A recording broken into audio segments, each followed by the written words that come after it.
Dear Lady Love TV, Born to Love My Enemy. Tunghayan natin ang pagpapatuloy ng ating kwento sa ika-4 na bahagi. Good morning. Oh, it's still morning, isn't it? Sarkastikong tanong ni Aika kay Jackson nang sa wakas ay lumabas na ito ng banyo. I thought it was late. Evening at least or else sometime next year. Ngumisi ang guilty. Malamang ay mabubutasan ang puwet niya, ang kama kung saan siya nakaupo, dahil sa kakahintay kung nagtagal pa ito ng ilang minuto sa banyo. Matagal nang na-digest sa tiyan niya ang kinain sa tagal ng pagre-ready ni Jackson. Talo pa nito ang isang babae kung mag-ayos samantalang close to perfection ang beauty. Lalo siyang nainis. Rich spoiled brat na maywang si Aika. Ano yan? Ano? Jackson looked quizzically at her. Yan! May tinuro si Aika sa suot nitong t-shirt. What the hell is that? Nanunuksong hinaplos ni Jackson ang dibdib. This is a love machine, baby. Nakangiwi siyang umiling. Yang t-shirt mo ang sinasabi ko. Hubarin mo nga yan. Wah, Aika, kung balak mo akong molestyahin. Sos, ang dumi ng utak mo. Magpalit ka nga ng damit. This is Argyle. I refuse to be seen in public with you wearing that. And hindi dahil hindi bagay sa binata ang damit, kundi dahil mainit lang talaga ang dugo niya sa disenyong yon. Chicks dig this. Go, change your shirt, otherwise, I'll vomit in your lap. Okay, nananadyang naghubad sa harapan niya ang loko. Sa halip na tumalikod o magbaling ng tingin, gaya ng mga babaeng naglalagay sa sitwasyon niya, pinagpiestahan ng kanyang mga mata ang katawan ni Jackson. Aba, ini-offer, sayang naman kung hindi susunggaban. Mas mabilis pa sa 4:00 na-deflate ang galit ni Aika nang masilayan ang katawan ni Jackson. Mulagat ang mga matang pinagmasdan niyang paggagalawan ng mga muscles nito sa katawan. Sexy. Sexy. Ngumisi ang binata. Ngumisi rin siya dito. It was a miracle her panties still had not dropped to the floor with a wet tongue. Paano ba nito nagagawa maging sexy at erotic ang lahat ng simpleng galaw? Those simple hand gestures, the way he strutted, those cheeky grins and those hard abs.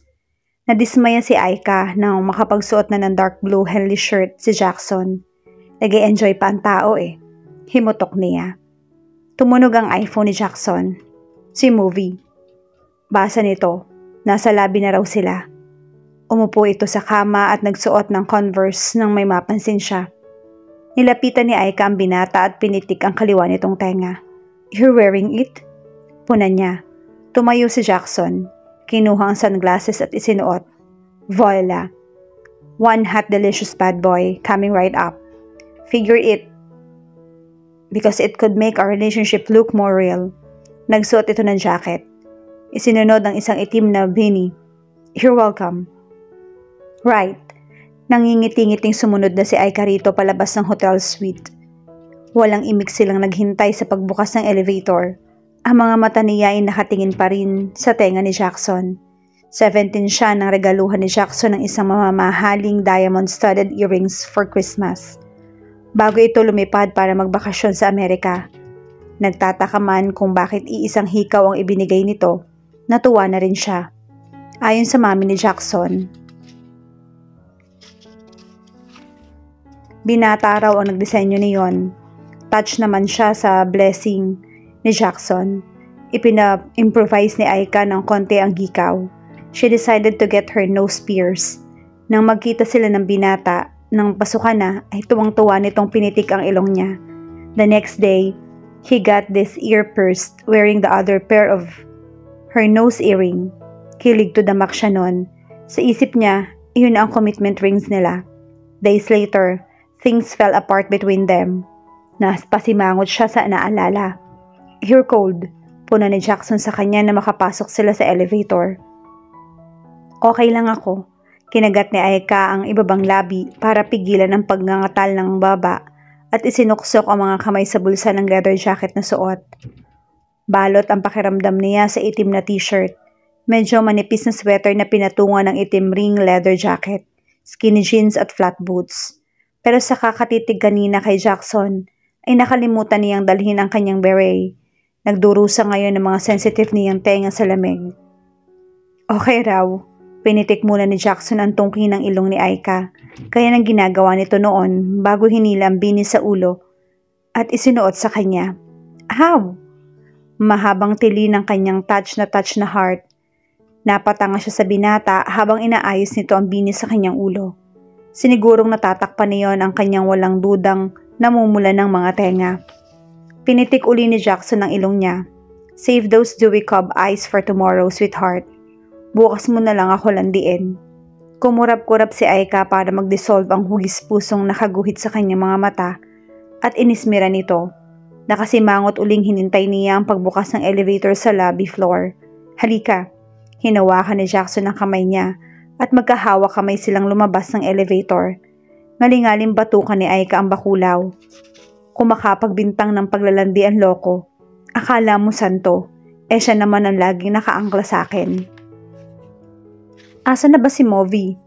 Muling tanong ni Aika sa dalawang lalaki. Nai-insecure na kasi siya habang nakatayo sa pagitan ng dalawang higante. Papunta sila sa food court ng SM Baguio at si Movi naman ay nagpunta na muna sa gadget store. Matapos ang buong araw na pamamasyal nila, o mas tamang sabihing photoshoot, dahil siya ang naging cameraman ng tatlo. Sa wakas ay nasa last stop na sila bago bumalik sa hotel. Maswerteng mabilis silang nakahanap ng table. 9:00 na ng gabi, pero marami pa ring tao. Magkaharap silang naupo ni Jackson. Pupuntahan ko lang si Movi and, ani Drix, ang two going to be okay here. Tumango si Aika. Hindi ako maliligaw rito. Kaya ko magbasa. Ewan ko lang sa kanya. Tukoy niya kay Jackson. Hardy har-har. Patuloy ang tawa ni Jackson. Play nice. Marahang pinisil ni Drix ang balikat niya bago umalis.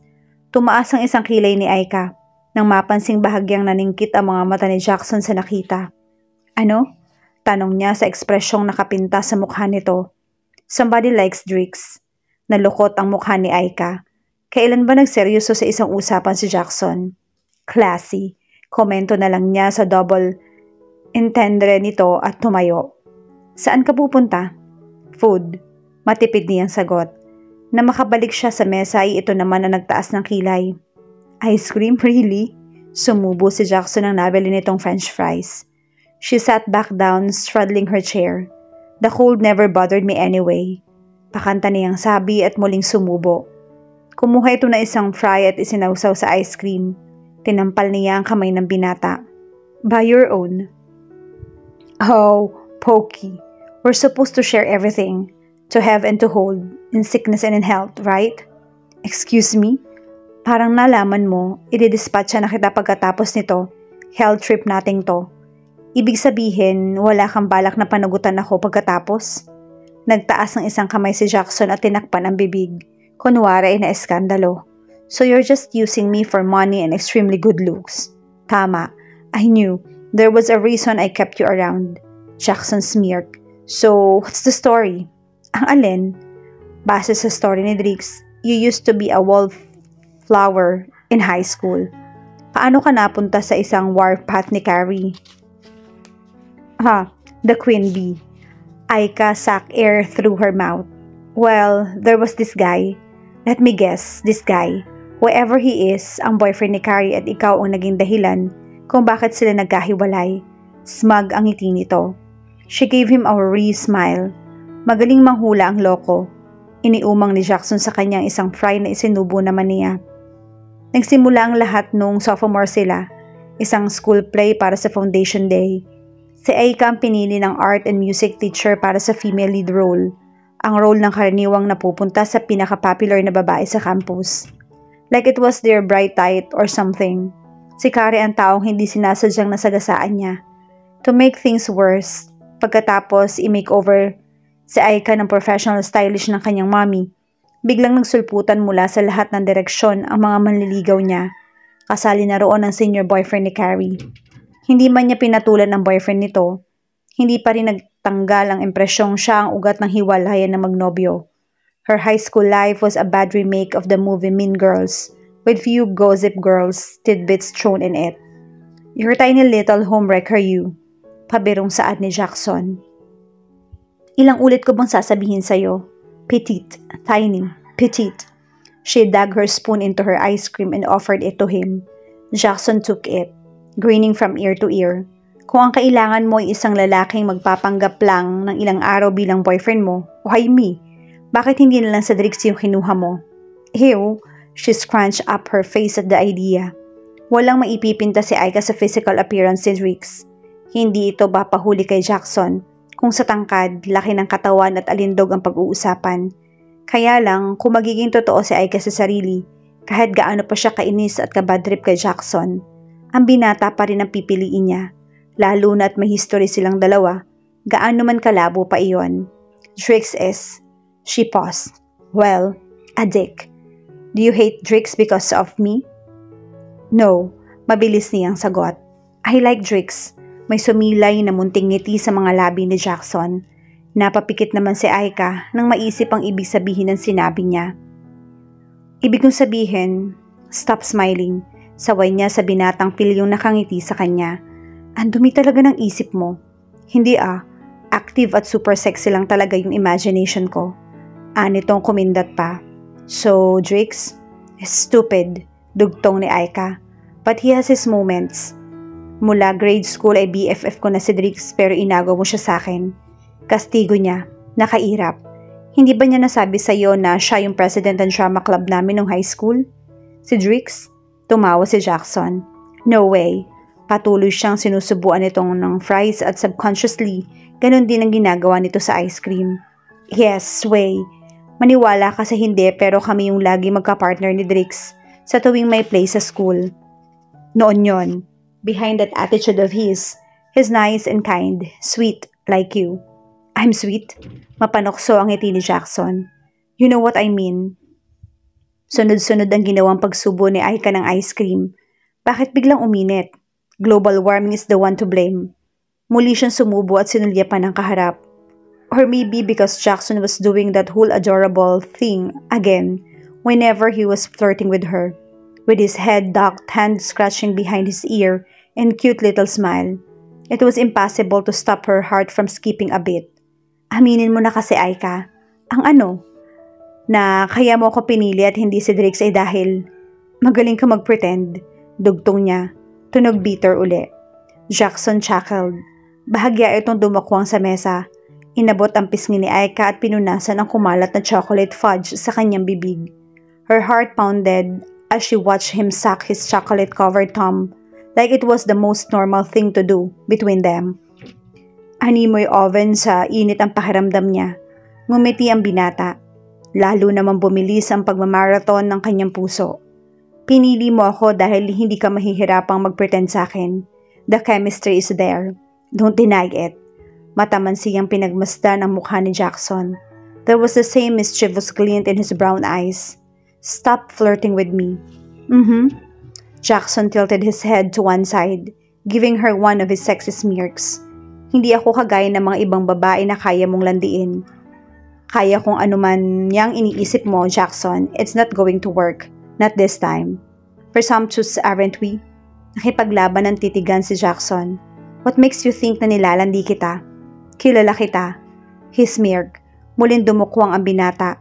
Kinuha ang kutsara mula sa kanya at kumutsara sa ice cream. Like it or not, Aika, we'll always have unfinished business. Seryoso nitong saad at sumubo. Napakunot noo si Aika. Pilit na inaarok ang kahulugan ng sinasabi nito. Bakit kung makatingin sa akin ng Diablo ay parang ako ang may kasalanan dito? The staring contest continued until his phone chirped with an incoming message. Punta na raw tayo sa taas, sabi ni Movi. Anito. Sumunod na si Aika nang tumayo ito. Kapwa sila tahimik habang naglalakad patungo sa kinaroroonan ni Movi at Drix. Abala ang utak niya sa pag-iisip kung bakit ang klase ng tingin sa kanya ng binata kanina ay parang may utang siya rito na nakalimutan niyang bayaran. Naputol ang pag-iisip ni Aika nang may makita siyang piso sa makintab na flooring ng SM. Lumabas ang pagiging jologs niya at kahit nasa gitna ng publiko ay dinampot pa rin ang bariya. Much to Jackson's amusement. Ano? Irap niya. Porke ba mayaman siya? Isa ng krimen ang dumampot ng barya. Pera pa rin to. Na makakita si Aika ng lata na para sa mga donasyon ay hinila niya patungo roon si Jackson. Wow, wait! Naiiling na nagtaas ng 2 kamay ang nakatawang binata na mabilis niyang ipinaloob ang mga kamay sa bulsa ng suot nitong jacket at pantalon. Naghahanap ng pera na alam niyang nakasuksok doon. Careful, Aika, baka ibang makapamo. Tukso ni Jackson nang dumako sa harapan ng pantalon nito ang mga kamay niya. Oh, lantaran tumingin si Aika sa harapan nito. Meron ka ba nun? Mukhang non-existent naman. Jackson playfully glared at her. Tila pinag-iisipan kung papatulan ang pang-aasar niya.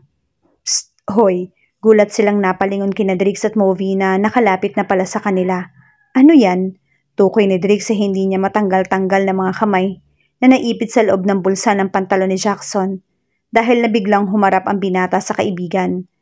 Nasa public place kayo. Baka makasuhan kayo ng public indecency niyan. Namula si Aika nang mapansing pinagtitinginan nga sila ng daraang mga tao.